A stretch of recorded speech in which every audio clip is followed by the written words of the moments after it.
A'udzubillahi minasyaitonirrajim. Bismillahirrahmanirrahim. La ilaha illallah subhanallah walhamdulillah wa la ilaha illallah wallahu akbar. Saya merujuk ke buku ini. Buku ini karya seorang filsuf juga ya, menantunya Mullah Sadra. Namanya Faid Kasani. Kasan itu sebuah kota kecil, saya pernah ke sana. Di sana kota pariwisata, kota wisata religi. Beliau seorang ahli filsafat, ahli kalam juga, ahli hadis juga ya. Misalnya ada kitab-kitab hadis, hadisnya hadis filsafat karang oleh beliau. Ini aslinya bahasa Arab ya. Kalian bisa mendapatkannya di PDF, nanti saya share ya di beberapa teman. Nah, tema yang dibahas beliau adalah tentang manajemen of anger. Bagaimana mengelola mengelola kemarahan. Jadi menurut Faid Kasani bahwa faktor-faktor yang dapat membangkitkan amarah itu adalah pertama, berbangga diri. Bangga, saya lebih senior, saya lebih tua, saya lebih kaya, saya lebih pinter, saya lebih ini. Nah, itu kadang-kadang seperti berhak untuk marah ya. Suami kan merasa dia paling mencari nafkah, layak marah sama istrinya, ya kan?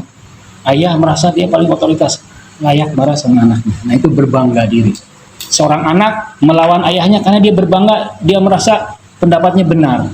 Karena itu kadang-kadang melawan ayah kan, melawan ibu. Bangga, nah, takabur. Yang kedua, keangkuhan, angkuh. Yang ketiga, permainan. Permainan itu menimbulkan marah, ketersinggungan. Hati-hati ya, main-main sepak bola, kadang-kadang permainan bisa menimbulkan marah. Penghinaan, pertentangan ya, konflik juga bisa menimbulkan marah. Pengkhianatan, kemudian kerakusan pada harta dan kedudukan. Nah, semua ini merupakan karakter yang buruk menurut syariat.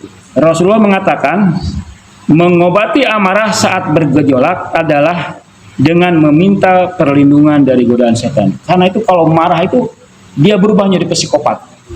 Kalau orang sudah marah, lalu Anda simpan golok di sana, udah dia jadi monster. Maka jauhkan ya, peluru jauhkan, pistol jauhkan.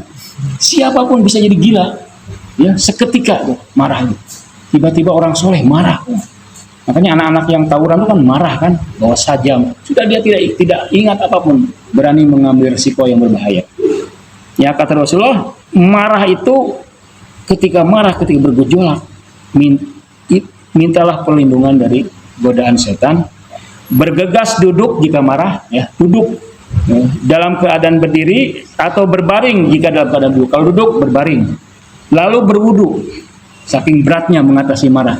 Kemudian mandi kalau ada air, mandinya dengan air dingin. Kemudian mengingat amarah berasal dari api, ya karena marah itu dari api. Dekatlah dengan air. Kemudian Nabi mengatakan, mengutip firman Allah, maafkanlah, mudahlah memberi maaf ya kepada siapapun.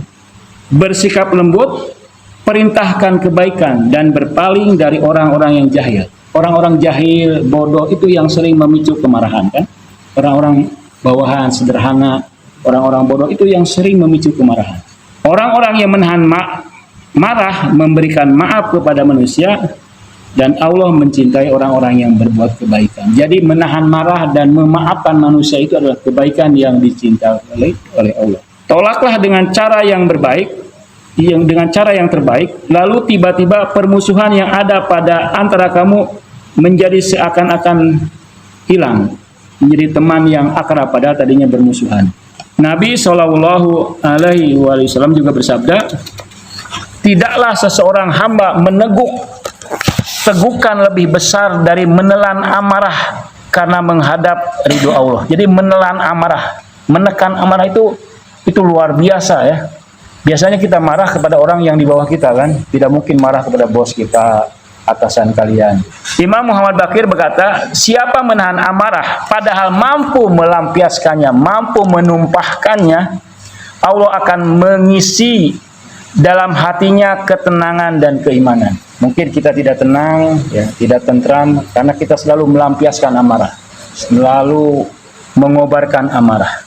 Lalu Imam Ja'far Shadiq berkata, tiadalah seseorang hamba yang menahan amarah, kecuali Allah akan menambahkan untuknya kemuliaan di dunia dan di akhirat. Cukuplah kelembutan sebagai penolong. Dan jika kamu bukan seseorang yang lembut, berusahalah untuk lembut. Buah amarah apa? Buah amarah kedengkian, hasud.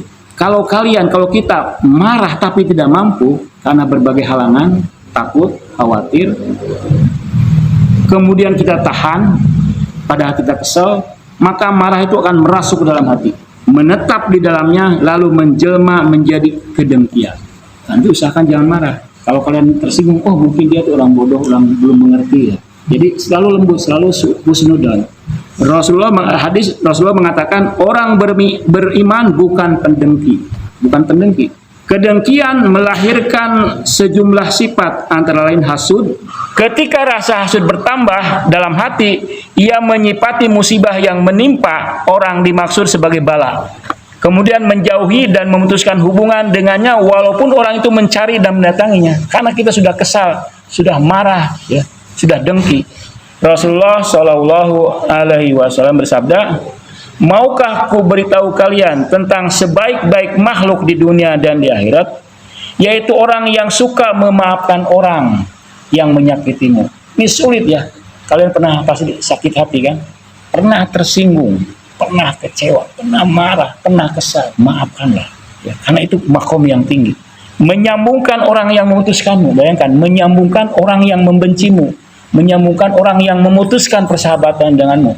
Kemudian berbuat baik kepada orang yang berbuat jelek kepadamu, dan memberi orang yang tidak memberi orang yang bakhil. Maafkanlah, sesungguhnya memaafkan tidak menambah manusia selain kemuliaan. Maka salinglah bermaafkan, niscaya Allah akan memuliakan kalian. Imam Muhammad Baqir juga berkata, penyesalan karena memberi maaf lebih baik dan lebih ringan daripada penyesalan karena telah mengganggu orang lain. Dalam hadis lain dikatakan, siapa yang bersikap lembut dalam urusannya, niscaya akan mendapatkan apa yang diinginkannya dari manusia. Kelembutan itu separuh kehidupan. Bayangkan, dalam hadis lain, kelembutan itu setengah dari kehidupan. Kalau kita lembut, maka setengah hidup sudah kita kuasai. Wassalamualaikum warahmatullahi wabarakatuh. Waalaikumsalam warahmatullahi wabarakatuh.